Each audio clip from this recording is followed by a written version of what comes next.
সাম্প্রতিক প্রতিবেদন অনুযায়ী বাংলাদেশ সেনাবাহিনী তুরস্ক থেকে TRG-230-300 রকেট সিস্টেম সংগ্রহ করেছে, যা 300 কিলোমিটার পর্যন্ত পাল্লা সক্ষম।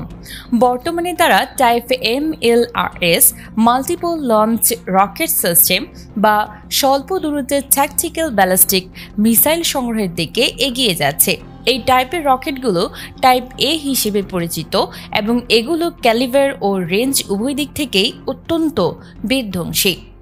এই ধরনের মিসাইলের পাল্লা 300 থেকে 450 কিলোমিটার পর্যন্ত হতে পারে এবং এদের ক্যালিভার সাধারণত 300 থেকে 400 মিলিমিটার হয়ে থাকে। যদিও এগুলোকে MLRS বলা হয়, বাস্তবে এগুলো short to medium range ballistic মিসাইলের পর্যায়ে পড়ে। বিশ্বে MTCR missile technology control regime নামে একটি আন্তর্জাতিক সংস্থা রয়েছে, যারা দূরপাল্লার ভূমিতে আঘাত হানতে সক্ষম ক্ষেপণাস্ত্রের ক্রয় বিক্রয় নিয়ন্ত্রণ করে। এই সংস্থার নিয়ম অনুযায়ী 300 কিলোমিটারের বেশি পাল্লার মিসাইলের বাণিজ্য নিষিদ্ধ। তবে এই নিষেধাজ্ঞা শুধুমাত্র মিসাইলের জন্য প্রযোজ্য, রকেট আর্টিলারির জন্য নয়। এই সুযোগকে কাজে লাগিয়ে বিভিন্ন প্রতিরক্ষা কোম্পানি দূরপাল্লার মিসাইলগুলোকে রকেট আর্টিলারি হিসেবে পুনর্বিন্যস্ত করে বাজারজাত করছে, যাতে MTCR এর বাধা এড়ানো যায়।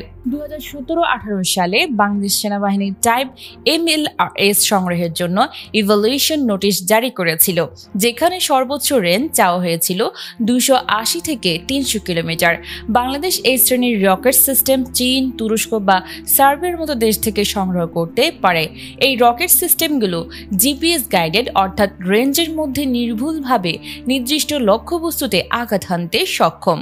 এই ধরনের উচ্চ নির্ভুলতা সম্পন্ন মিসাইল শত্রুপক্ষের গুরুত্বপূর্ণ অবকাঠামো ধ্বংসে অত্যন্ত কার্যকর।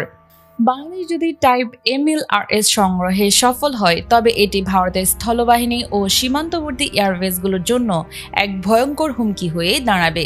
এই গাইডেড রকেটগুলো ATS ও CMS এর মতো অত্যন্ত নির্ভুল, যাদের CEP সার্কুলার এরর প্রবাবল 10 মিটারেরও কম। চীনের তৈরি A300 MLRS এই তালিকায় অন্যতম সম্ভাব্য বিকল্প, কারণ এটি তুলনামূলকভাবে কম দামে কার্যকর সমাধান প্রদান করে। চীনা রকেটগুলো যেমন সস্তা তেমনই ধ্বংসাত্মকও। সাম্প্রতিক বছরগুলোতে বাংলাদেশ সার্বিয়া থেকে বিভিন্ন সামরিক সরঞ্জাম সংগ্রহ করেছে। টাইপ MLRS এর জন্য সার্বিয়ার তৈরি সুমাদিজা MLRSও বিবেচনায় রয়েছে। এটি একটি মাল্টি ক্যালিভার রকেট লঞ্চার, যা 2017 সাল থেকে উৎপাদন হচ্ছে। এই সিস্টেম 400 মিলিমিটার ক্যালিভারের 4টি রকেট 285 কিলোমিটার পর্যন্ত এবং 262 মিলিমিটার ক্যালিভারের 12টি রকেট 75 কিলোমিটার পর্যন্ত উৎক্ষেপণ করতে সক্ষম। তবে সবচেয়ে সম্ভাবনাময় বিকল্প হতে পারে তুরস্কের বোরাখান শর্ট রেঞ্জ ব্যালিস্টিক মিসাইল। এটি 300 থেকে 400 কিলোমিটার পাল্লার একটি ভূমি থেকে নিক্ষেপযোগ্য মিসাইল, যার গাইডেন্স হিসেবে ব্যবহৃত হয়েছে GPS এবং ইনার্শিয়াল ন্যাভিগেশন সিস্টেম।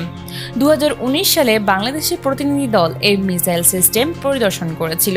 এই মিসাইলটির মোট ওজন 2500 কেজি এবং এটি 470 কেজি বিস্ফোরক যুদ্ধাস্ত্র বহনে সক্ষম।